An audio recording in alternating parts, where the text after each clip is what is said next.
Well, good morning, friends. This is Crystal here from Homemaking on the Homestead, and in today's video I am going to share with you 6 freezer/pantry meals that I have made recently.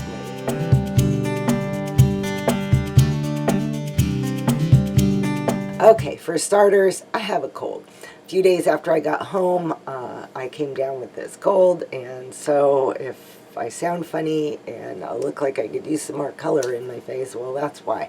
I have just felt yucky, but it's okay. I am doing all right today. I am about to make myself a cup of this tea. It's called Cold Season. Whatever. Something to try to get me past all this.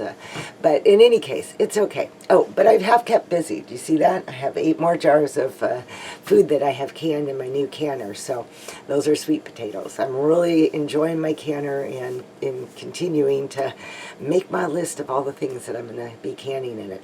Anyway, let's get on with today's video.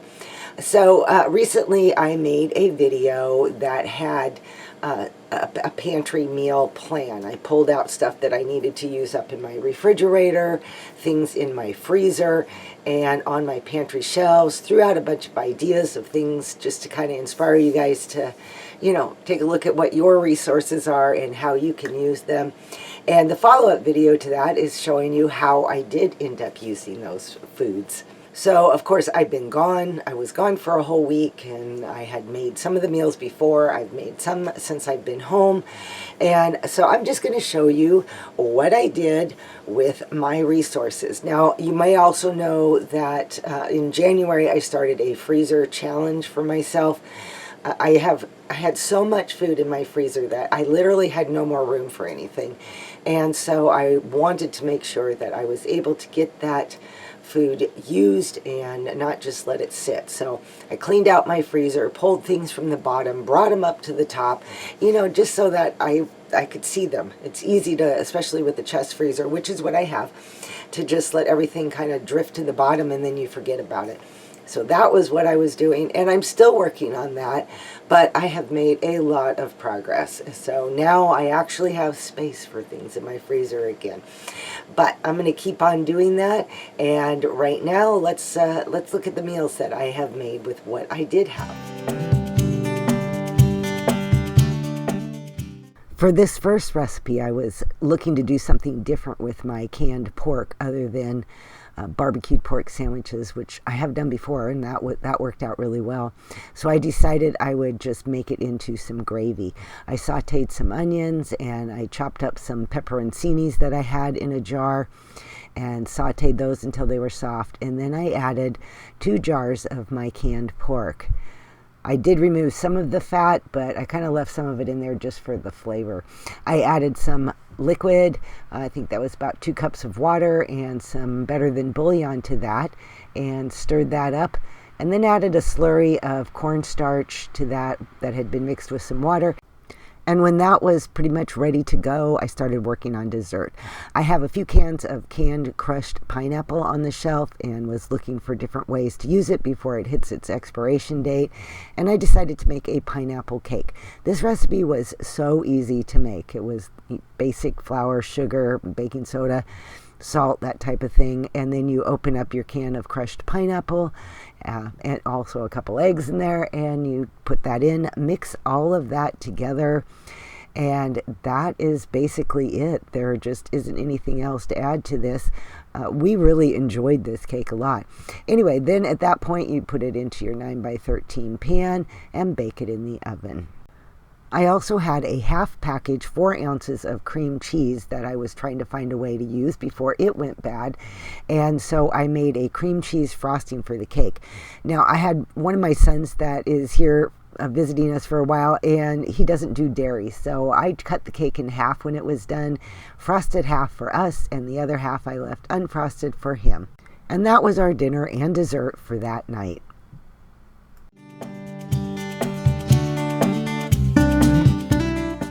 This next recipe was just some very basic chicken noodle soup, and I was using 2 jars of my boned-in chicken legs and thighs, and I made a video on how I canned those. I started by sauteing up a whole bunch of vegetables. I have mushrooms and celery and peppers and onions, and I just sauteed all that until they were nice and soft. And then I took my chicken and I put it all out on a plate, and then what I usually do is I just take the skin and the bones and put that in one bowl and all the chicken meat in another. Just the same that you would do if you had roasted a chicken or baked a chicken, which you could certainly do with this recipe. Once my vegetables were all nice and soft, I went ahead and added about a cup of frozen peas and carrots. And then to that, I added water. In total, I added 6 cups of water. Now, you could use chicken broth instead, which eventually I did add some better than bouillon, but I also added some salt and some garlic to that. I had a bag of rotini that were opened, and I was trying to find good uses for them. I also was trying to still use up those pepperoncinis, so I added those also to the soup. I weighed out my pasta and had about 6 ounces of the rotini pasta. And once the water had come to a boil, I added that and then basically let that simmer until the pasta was completely cooked. At that point, I added in my chicken meat. I stirred that up and then let that kind of just simmer on the stove to give all the flavors a good chance to meld together. And this turned out so delicious. We really enjoyed it a lot. I served it with a side salad. It would also go great with some biscuits or muffins or something like that. I ended up having some crackers in my pantry shelf that I decided to serve it with. And we ate on this for like 2 or 3 days. It was very delicious. But what can I say? It's hard to go wrong with chicken noodle soup.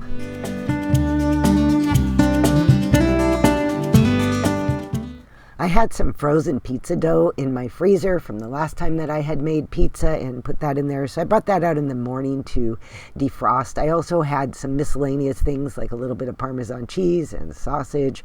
I had these pepperoni slices, and I had cheese in my freezer already. To make the sauce, I was going to use a can of diced tomatoes and 2 cans of diced tomatoes and 2 tablespoons of tomato paste. This sauce, I make it all the time. It is the easiest way for me to make pizza sauce, and it tastes absolutely delicious. I add salt to it, I add a little bit of garlic to it, and I also add a good couple heaping scoops of Italian seasoning. I will sometimes add a little bit of sugar if I feel like it's just too tomatoey. And then I use my stick blender to kind of blend it all up. And you can have it as chunky as you like or as smooth as you like. It's really up to you. I kind of go somewhere in the middle with it. I heated it up this time, but oftentimes if I'm in a hurry, I don't even heat it up. I just kind of mix it all together and it is good to go. This is, like I said, one of my favorite ways to make pizza sauce. I took my dough that I had and I divided it not in half. This one I am making a round pizza, so I used about 2/3 of the dough. Again, I am using the other part of the dough for my son who does not do dairy. So his was going to be made exactly the same way I am making mine, only minus the cheese. This is what I do with my leftover tomato paste. I put it into 1 tablespoon amounts and stick it in the freezer. And that way I can have it next time I have a recipe that calls for 1 or 2 tablespoons. I then assembled the pizza just like you normally would with my variety of vegetables and meat and cheese. I repeated the same process for my son, only no cheese. And the leftover pizza sauce I put into a container and put that back into the freezer to use the next time. And dinner was amazing. For this meal, I was doing something I had never done before. I was going to use my tuna fish and turn it into tuna ramen. So I had the ramen noodles, the tuna, some peas and carrots, and some green onions, a little bit of garlic, and this sauce that I had made out of 1 tablespoon each of soy sauce, oyster sauce, and sesame oil. I then sauteed up my green onions and my garlic until they were nice and soft. I added my peas and corn after that, or my peas and carrots, and all the while I was doing that, I was cooking my ramen noodles. So as soon as the ramen noodles were done, I put them into the frying pan along with my vegetables.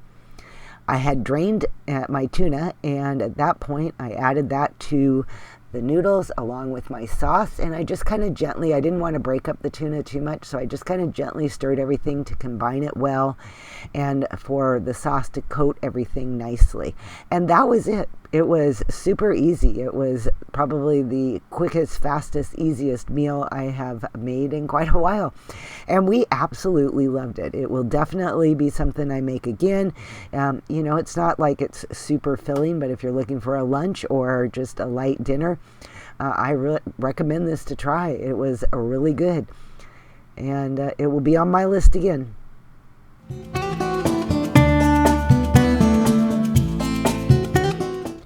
I still had several cans of tuna that I wanted to use, and so I was going to make something I have not made in a very long time, and that is tuna patties.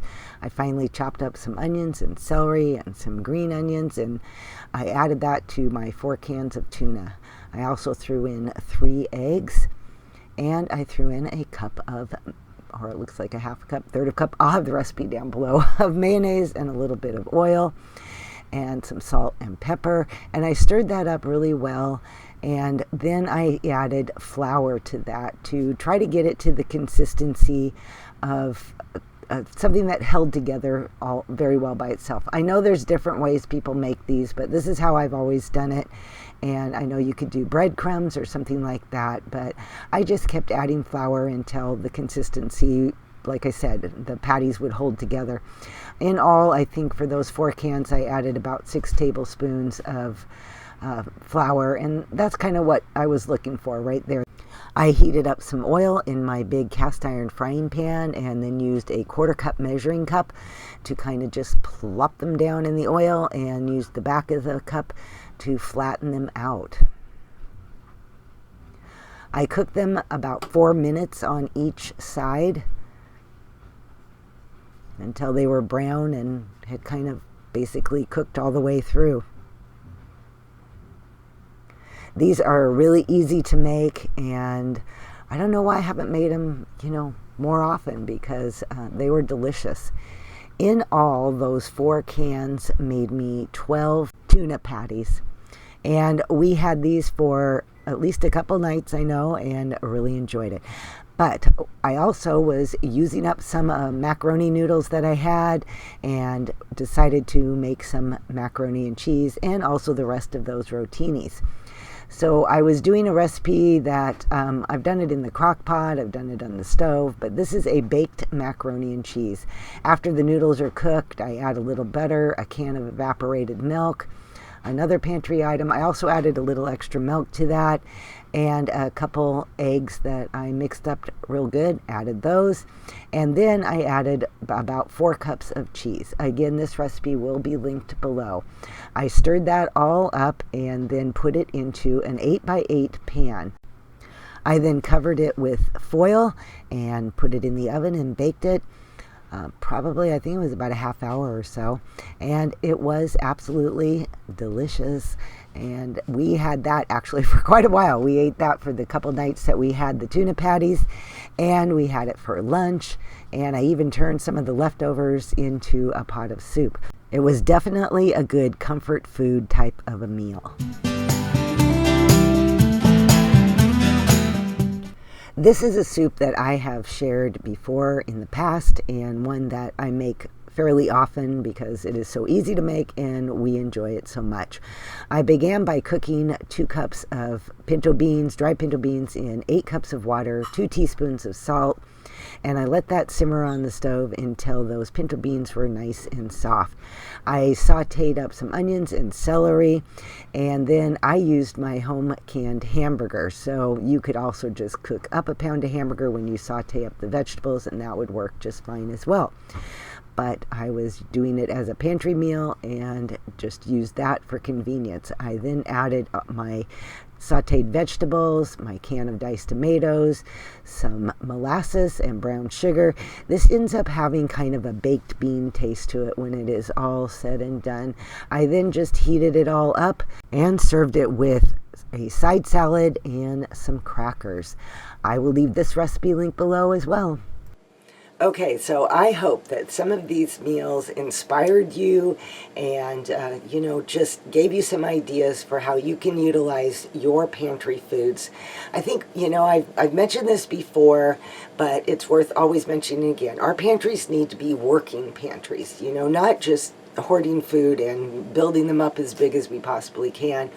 I think that having a pantry is a good thing, but we also need to always be utilizing what we have in there, so things don't go past their expiration dates, and then we never use them. So if you have a pantry and you haven't really looked at it lately or organized it lately, maybe this will inspire you to go through and look at expiration dates, see what needs to be used, pull out whatever it is, and get those creative juices going. Anyway, I hope this video was helpful to you. And as always, make sure you give me a thumbs up if it was, and if you like this type of video. And what I would love to do is for you to share in the comments below what are your favorite pantry meals? What are your favorite go-to meals? Things that when you're just kind of, it's been a day that you hadn't really planned, you're all of a sudden like, what am I going to have for dinner? Grab those pantry items out and throw something quick together. I would love to hear what you do. All right, you guys, I hope you have an awesome and blessed day today. And I will see you all in the next video. Bye-bye.